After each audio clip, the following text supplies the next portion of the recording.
छत्तीसगढ़ में इस बार दोनों दलों ने कई चुनावी प्रयोग किए हैं। उन्हीं में से एक है नए चेहरों पर दांव लगाना। कांग्रेस ने 31 और बीजेपी ने 43 नए चेहरों पर दांव लगाया था। महिला वोटर्स, आदिवासी सीटों के बाद नए चेहरे वाली सीटों पर भी वोटिंग प्रतिशत अधिक देखने को मिला है। इसकी एक वानगी है कि नए चेहरों वाली सीटों पर बढ़ा मतदान। दंतेवाड़ा में 9.26%, बलौदाबाजार में 1.89%, जयपुर में 1.55%, सामरी में 1.29%, कसडोल में 0.88%। वोटिंग प्रतिशत 2018 के मुकाबले बढ़ा है, तो वहीं कई प्रत्याशी जो पहले भी चुनाव में खड़े हो चुके हैं, उनके विधानसभा में वोटिंग प्रतिशत में गिरावट देखने को मिली। कांग्रेस ने इसकी वजह इन विधानसभा क्षेत्रों में मतदाता की बढ़ती तादाद और सरकार के काम बता रही है। पूरे प्रदेश में अगर वोटिंग के प्रतिशत को आप निकालते हैं तो संतोषजनक है। कांग्रेस की जो घोषणा पत्र है, जिसमें किसानों के लिए योजनाएं बताई गई है, महिलाओं के लिए योजना है, इस प्रदेश को लेकर योजनाएं बनाई गई, उससे मतदाता का रुझान है। और मुख्यमंत्री भूपेश बघेल सरकार के जो 5 साल के काम है, उसके प्रति जनता का जो भरोसा विश्वास है, तो पूरे प्रदेश में मतदान का प्रतिशत देखते हैं तो बराबर है। पिछले की तुलना में मतदान ज़्यादा ही हुआ है और मतदाता भी बढ़े हुए हैं, तो प्रतिशत का रेशो का आप निकालते तो ठीक ही है। वो इसमें कम ज़्यादा की बात ही नहीं। नए प्रत्याशी हैं, जहाँ नए चेहरे हैं, वहाँ पे जरूर थोड़े से मतदान के प्रतिशत बढ़े हैं। उसका कारण भी है कि जहाँ पे मतदान के प्रतिशत बढ़े हैं, उस विधानसभा क्षेत्र में मतदाता की संख्या भी बढ़ी है। तो ये दोनों उसका कारण है और कांग्रेस का घोषणा पत्र इसका मूल कारण है और भूपेश बघेल सरकार की योजनाएं इसका मूल कारण है। वहीं भारतीय जनता पार्टी नए चेहरों वाले विधानसभा क्षेत्रों में वोटिंग प्रतिशत बढ़ने को सरकार के खिलाफ आक्रोश बता रही है। बीजेपी का कहना है कि इस बार छत्तीसगढ़ के लोगों ने सत्ता परिवर्तन के लिए वोट डाले हैं। कांग्रेस को इतना ही आत्मविश्वास है तो वो एक तरफ 75 पार का नारा देके फिर अपने प्रत्याशियों से ये क्यों कहते हैं कि भैया आप प्रमाण पत्र लेके हमारे पास आ जाना, उनको छुपाना, ये सब कांग्रेस की रणनीति क्यों चल रही है? उन्हें मालूम है कि उन्हें बहुमत नहीं मिल रहा है। जनता ने वोट कर दिया है। युवाओं ने उनके साथ हुए अत्याचार, पीएससी घोटाले और अपने भविष्य को निखारने के लिए वोट किया है। महिलाओं ने महतारी वंदन योजना से प्रभावित होकर अपने सशक्तिकरण और सुरक्षा के लिए वोट किया है। किसानों ने एक मुश्त राशि पाने, 2 साल का बोनस लेने के लिए, 3100 रुपए का समर्थन मूल्य पाने के लिए वोट किया है। और अब छत्तीसगढ़ फिर से विकास की राह पर चलने लगेगा। 3 दिसंबर को ये जो 5 साल का कुशासन चला है, उसका अंत होगा। छत्तीसगढ़ में दोनों दलों ने अपने विधायकों से उपजी नाराजगी को रोकने के लिए नए चेहरों पर दांव लगाया है। मतदान के बाद दोनों दल अपने इस प्रयोग के नतीजों के इंतजार में हैं। 3 दिसंबर को मतगणना के बाद पूरी तस्वीर साफ हो जाएगी कि इस बार मतदाताओं ने कितने नए चेहरों को सेवा का मौका दिया है और कितने पुराने चेहरों पर भरोसा जताया है। इन सीटों के परिणाम अगले चुनाव में भी बहुत से नेताओं का राजनीतिक भविष्य तय करेंगे। कैमरामैन मनीष हरपाल के साथ ब्यूरो चीफ निधि प्रसाद की रिपोर्ट।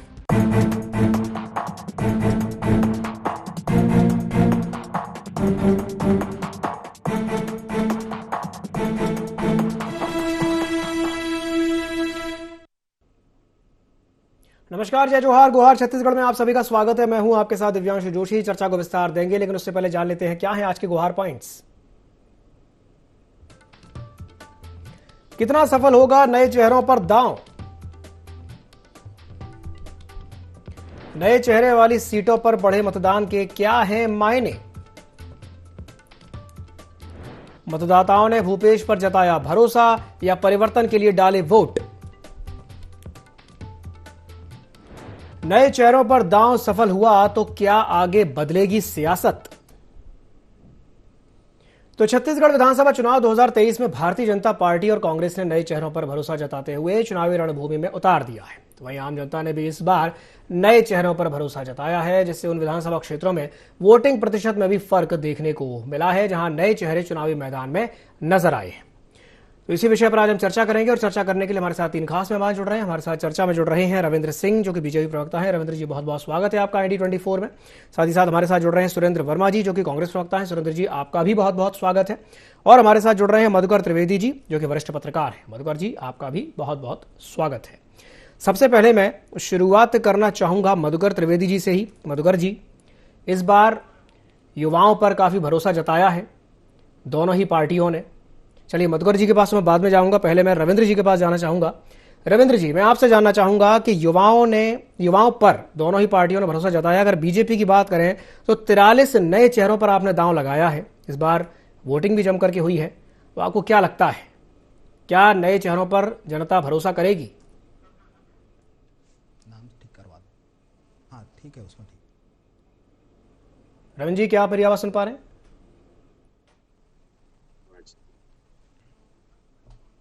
जी आवाज आ रही है। जी जी रविंद्र जी, बोलिए बोलिए।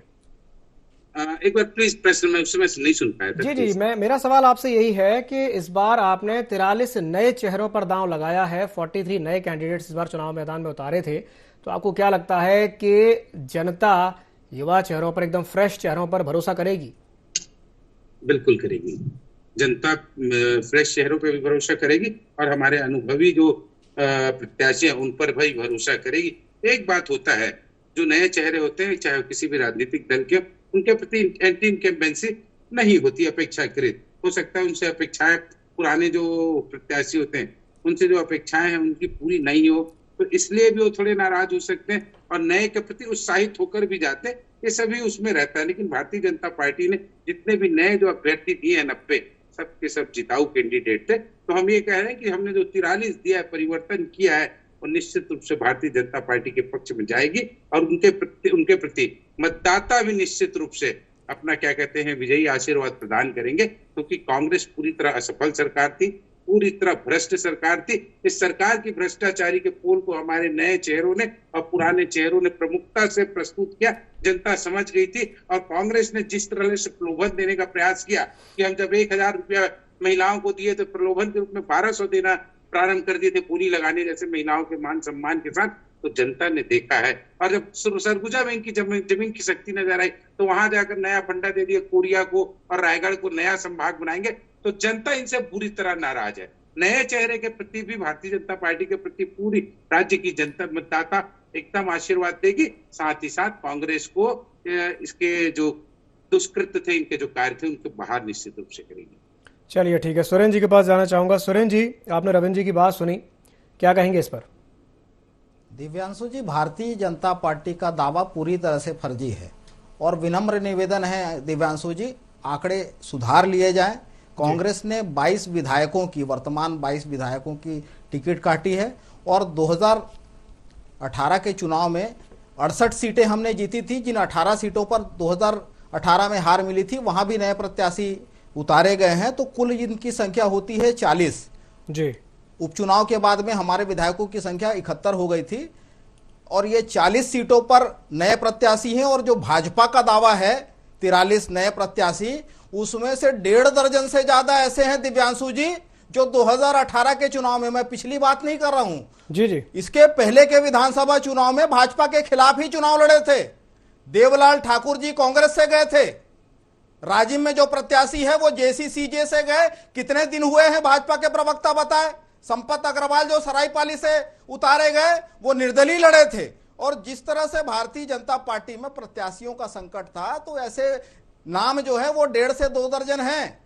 तो इनको अपने गिरबान में झांकना चाहिए और देखना चाहिए। प्रलोभन की बात कर रहे थे, महतारी वंदना योजना के नाम पर ये जो हमारी माताओं बहनों को ठगने का काम किए, जो योजना लागू ही नहीं है, फर्जी फॉर्म क्यों भरा है?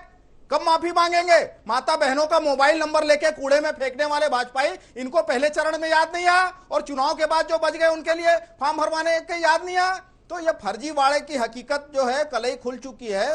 भारतीय जनता पार्टी में हालत ये थी दिव्यांशु जी कि रमन मंत्रिमंडल में जो दागी थे, जितने भ्रष्टाचारी थे, जिनको जनता ने 2018 में नकार दिया था, चाहे वो अमर अग्रवाल हो, अखफुड़वा कांड, नसबंदी कांड, गर्भाशय कांड के मास्टरमाइंड, उनको भी टिकट दिए। पहले ये कहते थे हारे हुए को टिकट नहीं मिलेगा। प्रियदर्शनी बैंक के जो 5 घोटालेबाज, जिनको मुख्य आरोपी उमेश सिन्हा ने 1-1 करोड़ देने की बात कही थी, वो 5 टिकट पा गए। जिस तरह से नान और धान के घोटाले, अगस्ता और पनामा के घोटालेबाज, न केवल रमन सिंह खुद टिकट ले आए, बल्कि अपने भांजे और अपनी भांजी को पंडरिया से किसको मिला, किसको खैरागढ़ से टिकट मिला। तो भारतीय जनता पार्टी के सारे दावे झूठे हैं, इनके सभी वादे फर्जी हैं। मोदी की गारंटी भी पूरी तरह से फेल हो चुकी है। 3 तारीख को उजागर हो जाएगा। ठीक है, चलिए ठीक है। रविंद्र जी, क्या कहेंगे सुरेंद्र जी की बात पर? मुझे तो आश्चर्य लगता है सुरेंद्र जी जब बैठ के बोलते हैं कि हम महतारी वंदन योजना के तहत महिलाओं को मतलब छलने का काम कर रहे थे। अरे भाई, हमने अपने घोषणा पत्र में डाला है, हम क्या छलने का काम करेंगे? आपने तो घोषणा पत्र में डाला नहीं और गृह लक्ष्मी योजना का कर दिया। तो क्या कांग्रेस की योजना है कि भूपेश बघेल जी का? ये भी नहीं बता सकते। सबसे बड़ी बात है, इतने बार बोलते हैं कि मतलब क्या कहते हैं, हम भ्रष्टाचारी थे 15 साल में, इन्होंने कभी हमारे विरुद्ध कोई कार्रवाई नहीं की। एक लाइन में बोल देते भ्रष्टाचार। अब इनका भ्रष्टाचार मैं गिनाऊं कि 2000 करोड़ का इनका शराब घोटाला था, 560 करोड़ का क्या कहते हैं इनका पीडीएस का घोटाला था, और अभी 508 करोड़ लेते हुए भूपेश बघेल जी का नाम आया, और क्या गौठानों में 1300 करोड़ का। हम एक एक उदाहरण देके बताएंगे इनके भ्रष्टाचार का, ऐसा नहीं बोल देंगे भ्रष्टाचारी है करके। ये यही कहते हैं क्योंकि रटा रुटा इनका शब्द है। दूसरी बात, 2018 में एक बार जीते ना चुनाव, छत्तीसगढ़ में चौथी बार, ये 5वीं बार चुनाव होने जा रहा है। हम 3 बार जीते हैं, एक बार जीते हैं 2018 में, उसको गुण गाते रहते 2018 में इनको ऐसा कर दिया गया, वैसा कर दिया गया। अरे 2003 के पहले निर्वाचित चुनाव को हम जीते, 2008 में जीते, 2013 में जीते। एक बार नहीं 3 बार इसी जनता ने कांग्रेस को यहाँ नकारा है। एक बार जीतने और भारतीय जनता पार्टी पर इतना प्रश्न उठाते, तो मुझे आश्चर्य क्या लगता है मालूम, कि एक बार जीतने के बाद आदमी घमंड में हो जाता है। वही घमंड अभी 2023 में 3 तारीख को निकलने वाला है। तीसरी बात, इनके बारे में बोल रहे थे डॉक्टर रमन सिंह के पंडरिया में क्या कहते हैं, उनकी भांजी या खैरागढ़ में विक्रांत सिंह का, खैरागढ़ में विक्रांत सिंह को ना जनप्रतिनिधि के रूप में काम करते हुए आज 22 साल हो गए सुरेंद्र वर्मा जी। और जितनी बार 45 साल की उम्र में इतना बार जनप्रतिनिधि रह गए ना, उतने बार तो भूपेश बघेल नहीं रहे होंगे। कहाँ किसकी बात करेंगे? क्या भांजा होना गुनाह हो गया उनका? उन्होंने काम किया है, काम किया है। नगर पालिका अध्यक्ष, जनपद अध्यक्ष, उसके बाद जिला पंचायत का उपाध्यक्ष, ये आपको दिखेगा नहीं। आप लोग क्या परिवारवाद तो राहुल गांधी जो दे दिए वो हो गया। और रही बात भावना और जी का, वो भी जिला पंचायत सदस्य है और लगातार सक्रिय रहे। जो काम कर रहे हैं, जो विजयी है, उसको देंगे। आपकी तरह हम ला के किसी को नहीं बैठा देंगे पैराशूट। गिरीश देवांगन, राजनाथ जो काम नहीं किया, जिसके नाम को कोई नहीं जानता, ये आप लोग की मर्जी चलती होगी। भारतीय जनता पार्टी में नहीं चलता है सुरेंद्र जी, इस बात को समझ लीजिए। और सबसे बड़ी बात, 3 तारीख को मैं कह रहा हूँ 27 सीट पे आप लोग सिमट के रह गए ना, वो भी आप लोग के लिए बहुत बड़ी उपलब्धि होगी। भूपेश बघेल जी चुनाव हार रहे हैं पाटन से, समझ लीजिएगा पूरी तरह नकार दिए गए हैं आप लोग। भारतीय जनता पार्टी की सरकार बनेगी और 50 से ज्यादा सीटों से बनेगी, क्योंकि आप लोगों ने छला है, आप लोगों ने धोखा दिया। छत्तीसगढ़ राज्य को ना अटल बिहारी वाजपेयी जी ने बनाया था, 70 साल आपकी सरकार रही, कभी आपने सोचा नहीं। इसलिए भारतीय जनता पार्टी की शानदार वापसी और आपके कामों को देख लिया गया है।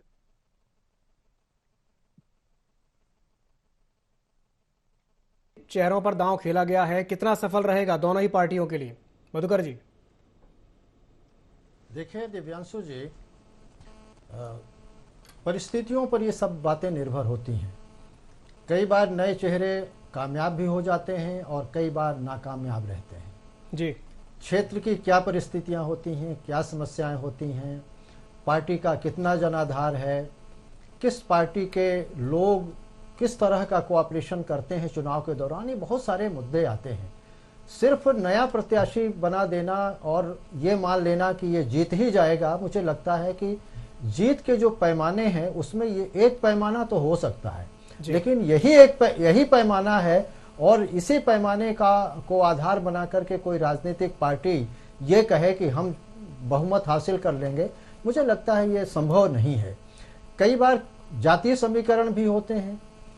आप देख रहे होंगे, पिछले हम तो अनेक वर्षों से देख रहे हैं कि चुनाव में जिस तरह से धनबल का प्रयोग होता है, कई बार आर्थिक तौर से कमजोर प्रत्याशी, बहुत अच्छे प्रत्याशी, धनबल की वजह से पराजय का सामना करना पड़ता है उनको, ये भी हमने देखा है। तो छत्तीसगढ़ के संदर्भ में अगर हम बात करें तो छत्तीसगढ़ में इस बार एक बड़ा अच्छा प्रयोग किया दोनों राजनीतिक दलों ने, कांग्रेस ने भी और भारतीय जनता पार्टी ने भी, कि नए चेहरों पर ज्यादा विश्वास किया। अच्छी बात है, नए चेहरों में भी कुछ युवा चेहरे हैं जो पहली बार चुनाव मैदान में आने का जिनको अवसर पार्टियों ने दिया, बहुत अच्छी बात है। लेकिन नए चेहरे आकर के और पार्टी के लिए तरह से वो पूरी तरह से सर्टिफाइड हो जाएंगे कि नहीं, वो उनको जीत का एक सर्टिफिकेट मिल ही जाएगा, मैं समझता हूँ इसको एकदम मान लेना थोड़ी सी समझदारी नहीं होगी। कई, जैसा मैंने कहा ना कि बहुत सब चीज़ें परिस्थितियों पर निर्भर करती हैं। कई बार होता यह है कि उस क्षेत्र का भौगोलिक परिदृश्य कैसा है, जातीय समीकरण कैसा है। आजकल हम आप सब देख रहे हैं, वर्षों से देख रहे हैं कि किस तरह से जातीयता का ताना बाना बुन करके और आरोप प्रत्यारोप लगा करके चुनाव जीते जाते हैं। धनबल का भी बड़ा महत्व होता है। अब तो मुझे माफ करिएगा ये कहते हुए कोई संकोच नहीं हो रहा है कि जिस तरह से चुनाव के दौरान जिस तरह से शराब और अन्य चीजें बांटी जाती हैं जी, वो भी एक चिंता का विषय है। तो बहुत सारे कारण हैं, लेकिन कई बार ये भी देखा गया है कि प्रत्याशी बदल देने से, जैसा वर्मा जी भी कह रहे थे और रविंद्र सिंह जी भी कह रहे हैं कि कई बार प्रत्याशी को लेकर के एक थोड़ा सा ये स्थिति बनती है कि अरे हमारी समस्याएं ये विधायक नहीं पूरी करा पाए, हमारी समस्याओं का हल नहीं करा पाए, असंतोष का वातावरण बन जाता है। विधायक बनने के बाद जनता की जो अपेक्षाएं हैं वो भी बढ़ जाती हैं, तो कई बार विधायक वो पूरी नहीं कर पाते, तो प्रकारांतर में उनके खिलाफ एक तरह से वातावरण बन जाता है। मांग भी कार्यकर्ताओं की तरफ से आती है कि साहब ये चेहरा बदला जाना चाहिए, तो वो चेहरे बदल दिए जाते हैं। ऐसे चेहरे जब बदलते हैं तो उसका फायदा मिलता है।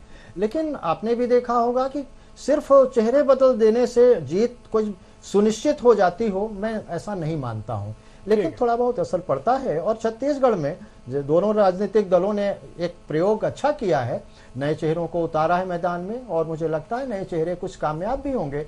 लेकिन सारे नए चेहरे कामयाब हो जाएंगे, दोनों पार्टियों को एक खुशी का माहौल मिल जाएगा, मुझे लगता है इसमें थोड़ा संशय है। बिल्कुल आपने सही कहा, सारे नए चेहरे कामयाब हो ये थोड़ा सा मुश्किल है। चलिए ठीक है, मैं सुरेंद्र जी के पास जाना चाहूंगा। सुरेंद्र जी अभी कुछ कहना चाह रहे थे। जी सुरेंद्र जी बोलिए। दिव्यांशु जी, बहुत महत्वपूर्ण बात जो है वरिष्ठ पत्रकार मधुकर द्विवेदी जी ने कही कि लोकतंत्र में जो चुनाव का पैटर्न होता है उसका कोई तय फार्मूला नहीं होता। जहां तक बात आप छत्तीसगढ़ की करेंगे तो ओवरऑल जो 90 सीटों में मतदान हुआ है उसमें निश्चित तौर पर दंतेवाड़ा में 9.25% ज्यादा हुआ है, लेकिन पूरे 90 सीट की आप बात करेंगे तो 1% के इर्द गिर्द है। जो वोटिंग पैटर्न 2018 का था उसके 1% के आसपास ही इस बार भी वही है। तो जो भूपेश पर भरोसे की सरकार है, जो 5 साल भूपेश सरकार ने जो भरोसा कमाया है यहाँ के किसानों का, यहाँ के महिला समूह के माध्यम से जो 27 लाख महिला बहनों समृद्ध हुई है, जो वनोपज का संग्रहण बढ़ा है 600 गुना, जो गौपालकों में समृद्धि आई है, उसका यह परिणाम है कि भरोसा यथावत है। लगभग 1% का अंतर है। और जिस तरह से मैं जिस राजधानी में निवासरत हूँ, वरिष्ठ पत्रकार मधुकर द्विवेदी जी भी यहाँ रहते हैं। यहाँ 4 सीटें हैं दिव्यांशु जी, रायपुर उत्तर, रायपुर दक्षिण, रायपुर पश्चिम और ग्रामीण। यहां भाजपा के 2 प्रत्याशी ऐसे हैं जो कांग्रेस से गए हैं। मोतीलाल साहू जी कितने बार अलग अलग दलों से लड़े हैं, ये पूछ लीजिए इनसे। और जो मूल बात है, भारतीय जनता पार्टी के फर्जीवाड़े की कलई भी खुल चुकी है। अभी आरोप लगा रहे थे